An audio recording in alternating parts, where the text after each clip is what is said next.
Olá, meus amigos, um dia de muita paz para todos nós. E aí, nosso coração cheio de emoção, não é verdade? Estamos já chegando nos momentos finais da obra há 2000 anos.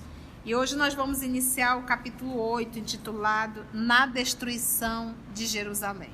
Hoje é exatamente 23 de agosto de 2021. Vamos envolver a nossa irmã Aramita, que irá fazer a nossa prece e depois irá fazer a nossa recapitulação.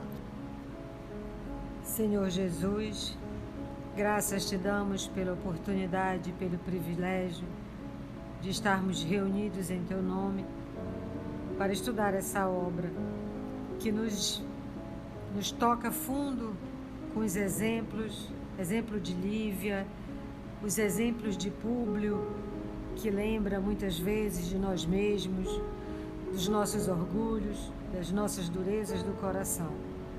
Ajuda-nos, Jesus, para vermos essas obras e podermos fazer um paralelo com nossas vidas e retificarmos os nossos caminhos.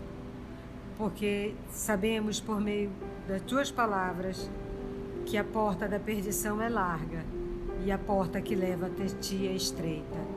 Ajuda-nos a nos adequarmos, a caminharmos até Ti, para atravessarmos essa porta estreita das provações, das penúrias, das doenças, dos descaminhos. Ajuda-nos a ficarmos contigo, porque Tu sempre estás conosco, que assim seja. No nosso estudo passado, a gente terminou no ano de 58, onde Agripa foi assassinado por Saul de Gioras. Saul de Gioras foi assassinado pelo Araxes, o feiticeiro, e o Públio Lentulus providenciou tanto as exéquias de Agripa quanto de Saul, já fazendo o exercício do perdão, porque ele soube que foi Saul que assassinou Agripa. E o Plínio foi para Massília com a sua amante Aurélia e lá ficou durante 3 anos. E aí ele pegou a Aurélia com o Sérgio, um cantor, pegou a Aurélia na cama com o Sérgio e ele pensou em matá-la, mas ele disse que ela não merecia e ele a abandonou. E tempos depois o Sérgio pegou a Aurélia na cama com outro, mas o Sérgio a assassinou. E o Plínio ficou com vergonha de voltar, porque ele sabia que o Públio era severo. Ele estava sem dinheiro, estava desonrado. E aí ele quis ficar mais um tempo para recuperar, né? Tanto o dinheiro quanto a honra para poder voltar para a esposa e para o senador. E aí, nessa parte que nós estamos, o tempo transcorrendo. A nossa querida amiga Carla irá nos situar em torno da parte política e social deste ano que nós vamos iniciar esse capítulo, tá bom? E nesse capítulo que vai iniciar, ele vai dar um salto de 10 anos. E vamos para o ano de 68, final de 68, início de 69. E ele vai fazer um breve relato histórico desse período. E em 68, eles conseguem retirar o Nero do poder, com os seus desmandos, com as suas crueldades. E o ano de 69, no início logo de 69, Galba, que subiu no lugar de Nero, é assassinado. Depois que Galba é assassinado, sobe Otto, depois de Otto o Vitélio e depois de Vitélio, por fim, Vespasiano.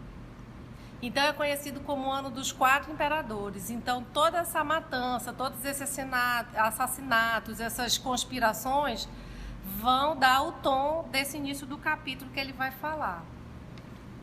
Daí a gente lembrando que o título de César era familiar. Passava-se a nível familiar. A partir do então Nero, esse ano específico, acabou isso. Aí era realmente quem tinha maior força, quem tinha o maior poder. Quando nós estamos estudando o livro Ave Cristo, por exemplo, que essa crise política vai tomar uma proporção cada vez maior, o cargo de imperador, o título de imperador chegou a ser leiloado. Nós vamos ver isso já na obra Ave Cristo. Então, para você ver o rumo que isso foi tomando. Então, neste ano aqui é o ano específico dos 4 imperadores. Olha que interessante isso. E o nosso Públio Lentulus ainda como senador. Que Jesus nos conduza. Nessas novas edições, temos algumas notas de rodapé. E se for necessário, não tiver nota de rodapé, a nossa amiga Carla irá nos ajudar com as pesquisas, tá bom? E é isso que eu acho legal nas obras de Emmanuel. Ele não traz só o romance. Ele traz o romance autêntico de uma época, que são histórias reais, e logo ele traz toda a parte política e social, autêntica. Então não é um livro só contando um romance, é um livro trazendo romance com ensinos históricos. Vamos lá. Capítulo 8. Na destruição de Jerusalém. Mais de 10 anos correram, silenciosamente amargurados. Essa obra começou em que ano? Nós começamos a conhecer essa história a partir de maio do ano de 31, depois de Cristo. E agora nós já estamos com esse grupo em 68. Então nós já estamos aí o quê? Mais de 37 anos conhecendo a história dessa família. E conhecendo toda a parte histórica, tá bom? Bora lá? Então, mais de 10 anos correram silenciosamente amargurados depois da morte de Agripa, depois da morte do Saul. Mais de 10 anos correram silenciosamente amargurados depois de 58, sobre a vida comum das personagens desta história. Somente em 68 conseguira a política conciliatória de grande número de patrícios, entre os quais Públio Lentulus, o definitivo afastamento de Domício Nero e suas nefandas crueldades. Então os senadores se reuniram para afastar Nero. Todavia, a ascensão de Galba durara poucos meses, e aquele ano de 69 ia definir grandes acontecimentos na vida do império. Então vamos ver aqui um pouquinho a biografia de Galba. Galba foi imperador romano de 8 de junho de 68 até a sua morte em 15 de janeiro de 69. Foi o primeiro dos 4 imperadores do ano de 69, conhecido como o Ano dos 4 Imperadores. Teve uma brilhante carreira política, atingindo o consulado em 33, sendo posteriormente governador da Germânia e procônsul da África. Muito bem, então esse é o Galba, o primeiro dos 4 imperadores. Lembrando que nós falamos que neste ano foi um ano em que houveram 4 imperadores. Então, olha só. O definitivo afastamento de Domício Nero e suas nefandas crueldades. Todavia, a ascensão de Galba durara poucos meses. E aquele ano de 69 ia definir grandes acontecimentos na vida do império. Lutas numerosas encheram a cidade de pavor e sangue. A terrível contenda entre Otto e Vitélios, aí tem uma notinha. Marcos Sávios Otto. Ele nasceu em 32 depois de Cristo e desencarnou em 69 depois de Cristo. Então tu tá vendo que ele esteve como imperador e desencarnou no ano de 69, logo foi morto.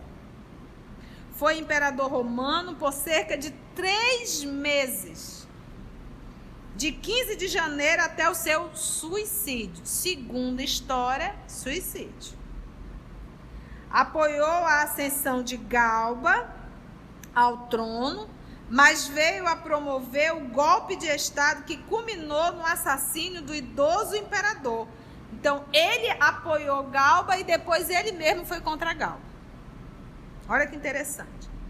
Teve de enfrentar a rebelião do exército de Vitélios, que derrotou as suas tropas na batalha de Bedriacum, e perante a derrota, Othon cometeu o suicídio. Então, a terrível contenda, discussão, briga, luta entre Othon e Vitélios, Aulus Vitélios Germânicos. Ele nasceu em 15 depois de Cristo e desencarnou também em 69 depois de Cristo. Foi imperador romano, foi aclamado pelas legiões que comandava, estacionadas na Germânia, e venceu as tropas de Othon na batalha de Bedriacum.